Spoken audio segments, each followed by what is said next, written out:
আজ বারাণসী থেকে মনোনয়ন জমা দেবেন প্রধানমন্ত্রী নরেন্দ্র মোদী। দশাশ্বমেধ ঘাটে স্নান করে মনোনয়ন জমা দিতে যাবেন তিনি। সেই ছবি সরাসরি আপনারা দেখতে পাচ্ছেন।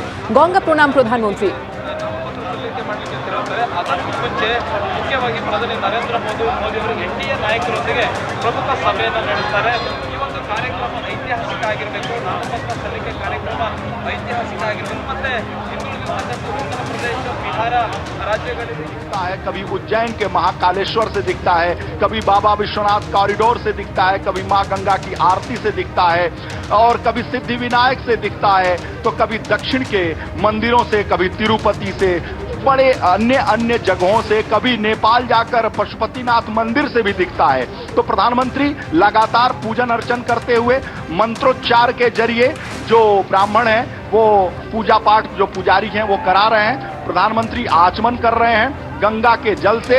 गंगा मां का पूजा अर्चन करने के बाद हर तरफ नारे लग रहे हैं, लोग देख रहे हैं कि प्रधानमंत्री क्या कर रहे हैं। और प्रधानमंत्री को एक झलक देखने के लिए दशाश्वमेध घाट के बगल में जो शीतला घाट है और अन्य घाट हैं, उन घाटों पर लोग मौजूद हैं। नौकाएं रोक दी गई हैं, नौका विहार नहीं हो रहा है, लेकिन प्रधानमंत्री की सुरक्षा में नौकाएं तैनात हैं। प्रधानमंत्री को आप देख सकते हैं टेलीविजन स्क्रीन पर। प्रधानमंत्री अपने आध्यात्मिक रूप में, प्रधानमंत्री अपने सांस्कृतिक रूप में, प्रधानमंत्री जो पूजा पाठ करने की प्रक्रिया है उसमें लीन तल्लीन हो जाते हैं और ये उनकी खासियत है।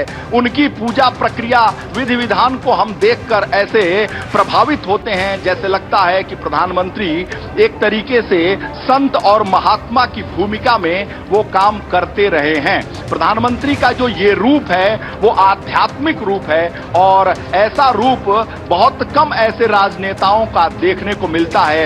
जैसा लगता हो कि प्रधानमंत्री कोई नया काम नहीं कर रहे, बल्कि उनके जीवन शैली में, जीवन की दिनचर्या में ये पूजा पाठ संस्कार शामिल है। और प्रधानमंत्री मंत्रोच्चार के जरिए मां गंगा की में पानी गिराते हुए, मां गंगा का आचमन करते हुए, अपने ऊपर जल का छिड़काव करते हुए जो गंगा की आरती, गंगा की पूजा की विधि है, उस विधि विधान का निर्वहन करते हुए प्रधानमंत्री लगातार मां गंगा की तरफ निहार रहे हैं, देख रहे हैं। मां गंगा ने उन्हें बुलाया था 14 में और उनसे उनका एक रिश्ता बन गया है। गंगा के सफाई के लिए, गंगा पर काम के लिए उन्होंने बहुत सारे काम किए हैं। निरंतर उनकी कोशिश रहती है और उसी मां गंगा से वो आशीर्वाद लेकर देश की सेवा पर निकलने के लिए आगे बढ़ रहे हैं।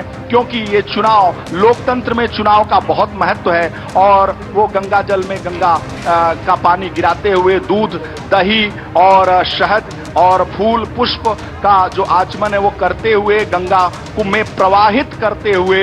और मैं कह रहा था कि लोकतंत्र में चुनाव लड़ने का बड़ा महत्व है और वो इस कोशिश में है कि उनके जीत का अंतर इस बार ज्यादा हो।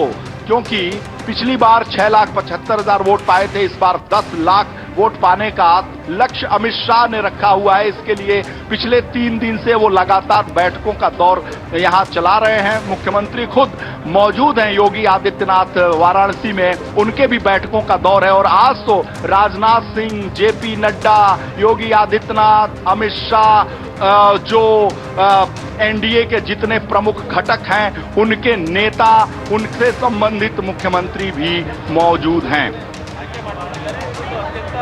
ಪುರಾತನ ಘಾಟ್ ಮತ್ತೆ ಈ ಘಾಟಲ್ಲಿ ಸ್ನಾನವನ್ನು ಮಾಡಿದ್ರೆ ಪುಣ್ಯ ಪ್ರಾಪ್ತಿ ಆಗುತ್ತೆ, ಫಲ ಪ್ರಾಪ್ತಿ ಆಗುತ್ತೆ